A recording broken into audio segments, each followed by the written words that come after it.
Сәлем әңгіме сүйер оқырман. Менің каналыма тіркеліп, лайк басып, комментарий жазуды ұмытпаңыздар. Бүгінгі жаңа тақырып Нұрсерік екеуміз ұзақ уақыт кездесіп жүрдік. Мектептен бері бір-бірімізді қатты ұнататынбыз. Осылайша 10-11 сыныптарда өзімізше қыз-жігіт болып, қол ұстасып бастадық. Кейін студент болған уақытта да әдейі бір жоғарғы оқу орнына түстік. Университетте қабырғасында екеумізге барлығы қызға қарайтын. Уақыт өте келе мен оның үй ішімен таныстым.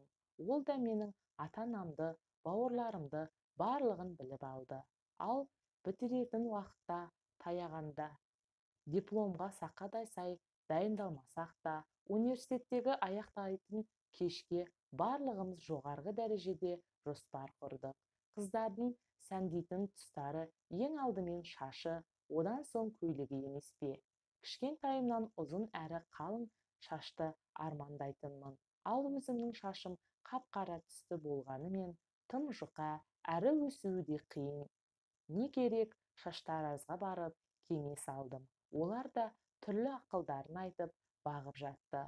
Қаланы аралап жүріп, көзім бір шаштараздағы қыздың арнайы жасатып жатқан жасанды шашына түсті. Менің де ойыма кенет шаш жалғастыру сап ете қалды. Енді шаш үлгісі жайында қалып, шаш жалғау жайында ақпараттар жинадым. Мен ойлағандай емес, өзі тым қымбат екен. Амал жоқ, өмірімде бір болатын қуанышым ғой деп тәуекелге бел будым. Қаланы табаным тозып, жағалап жүріп, бір салыстырмалы түрде арзандау деген бағаға жасайтын шаштаразға тауып алдым. Қуанып кеттім. Мына жерде жасатамын десең болады.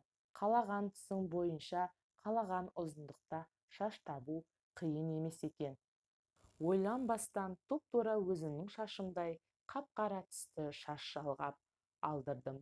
Өзім ұзын бойлы болғандықтан тіземнен бірдей болатын ұзындықты таңдап алдым. Бас аяғы 60 сантиметрден асты. Қызметкерлер дереу жалғап берді. Тезірек жасатуға асығып отырып, оған да жеттім. Сол кездегі таңданысымды сөзіммен жеткізе алмаспын. Кәдімгі өзімнің шашымдай, құрбыларым да өте қызықты. Неге екені қайдам, сол күні кешке Нұрсерікпен кездесуге барғанда жай нәрсеге бола ұрсып қалдық. Ол кәдімгідей ренжіп, бір айға дейін хабарласпай тұруымызды сұрады. Мен амал жоқ келістім. Алайда сол түні жылап шықтым. Ертеңіне де еш көңіл күйім болмай, жұмыстарымды құлықсыз таңдырып жүре бердім. Осылайша күндер өте берді.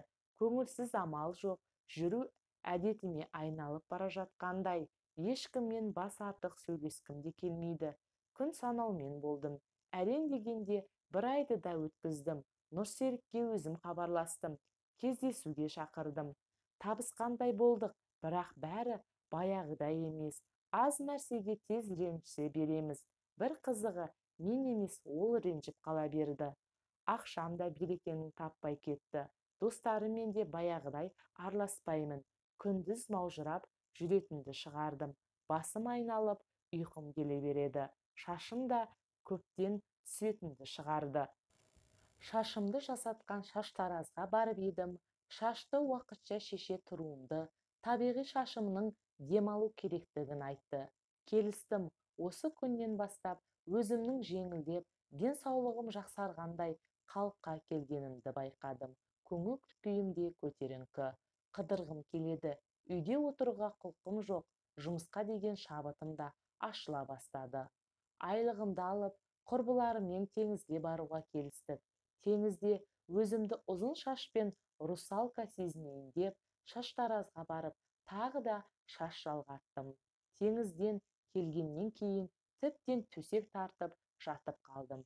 Түнгі ұйқым тынышсызданып кетті. Жылап жатқан сәбидің даусынан шошып оянамын. Кей уақытта сығандардың ортасында жүргендеймін. Олар мені оттың ортасына лақтырып жатқандай боламын да шошып оянамын.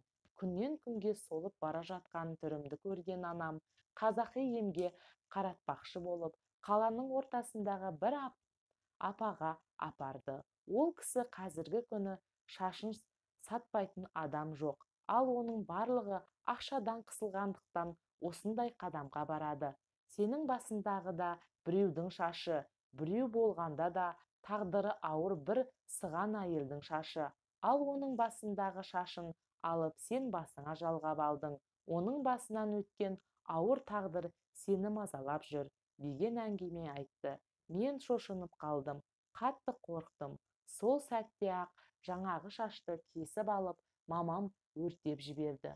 Сол уақыттан бері 2 жыл уақыт өтті. Ешқандай да шаш жалғатпайтын болдым. Қазір денсаулығым да, жұмысым да ойдағыдай.